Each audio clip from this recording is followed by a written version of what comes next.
Efetivamente, este seminário apostólico teve uma existência efêmera. Os franciscanos estiveram aqui basicamente um ano apenas.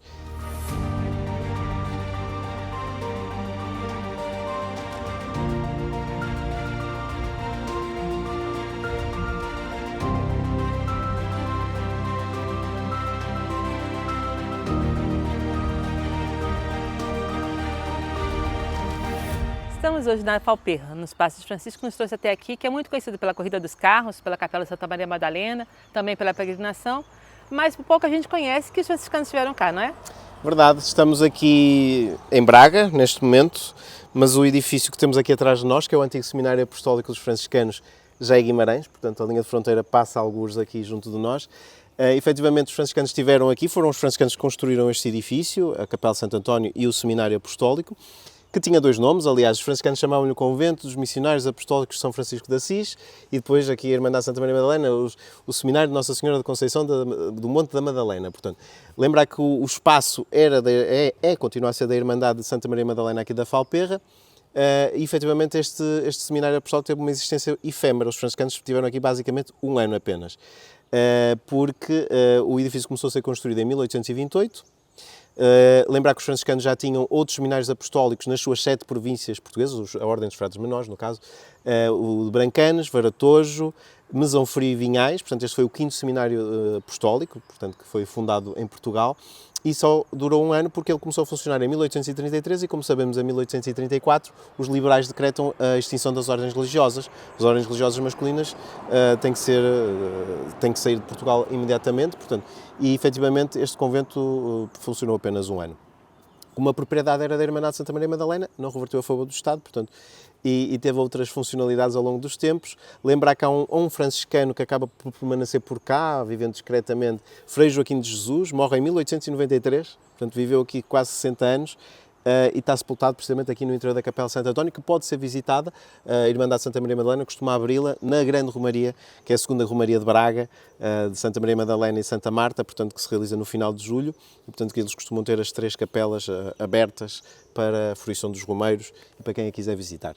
Efetivamente, este espaço depois acabaria por ser utilizado por outras 2 ordens religiosas. Curiosamente, tiveram cá mais tempo que os próprios franciscanos que construíram este edifício. Estamos a falar dos beneditinos, que, como sabemos, foram expulsos na Primeira República de Portugal, né?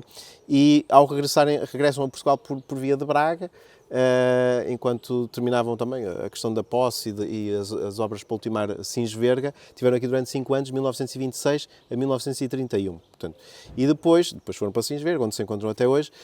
Entretanto, também estiveram aqui os carmelitas durante 20 anos, com o seu seminário também, que depois constroem um seminário ali no Sameiro, mas efetivamente de 1954 a 1974 também usaram este edifício, que atualmente é uma unidade hoteleira.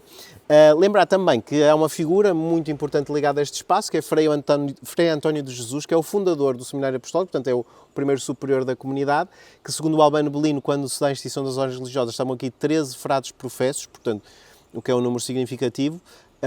Entretanto, o Frei António de Jesus vai adquirir um protagonismo inesperado. Então, o Rui tem uma história curiosa sobre o Frei António. É verdade, ele era conhecido como o Falperra, precisamente porque foi o autor o primeiro superior desta comunidade, Braga esteve sem arcebispo durante 16 anos nesse período. O Dom Frei Miguel da Madre de Deus morre em 1827 e Braga só volta a ter arcebispo em 1843, com a designação de Dom Pedro Paulo Figueiredo da Cunha e Melo. Portanto, efetivamente, lembrar que os liberais vão se intrometer nos assuntos eclesiásticos, portanto, chegando a designar párocos para as paróquias, por exemplo.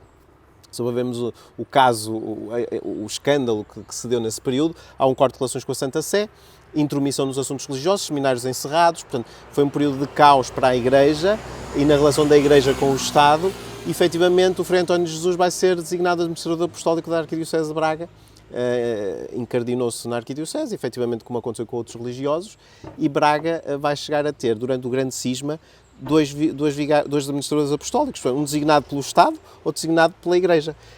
E alguns sacerdotes obedeciam ao designado pelo Estado, outros sacerdotes obedeciam ao designado pela Igreja. Portanto, o Frei António de Jesus chegou a ser um desses administradores apostólicos, e os padres que o seguiam, que lhe obedeciam, eram chamados os falperristas. Portanto, foi um período de grande drama, diria eu, na história eclesiástica de Braga. Eu diria que foi o período mais negro da história eclesiástica de Braga, e que tem o fundador precisamente deste seminário como um dos seus grandes protagonistas, Frei António de Jesus.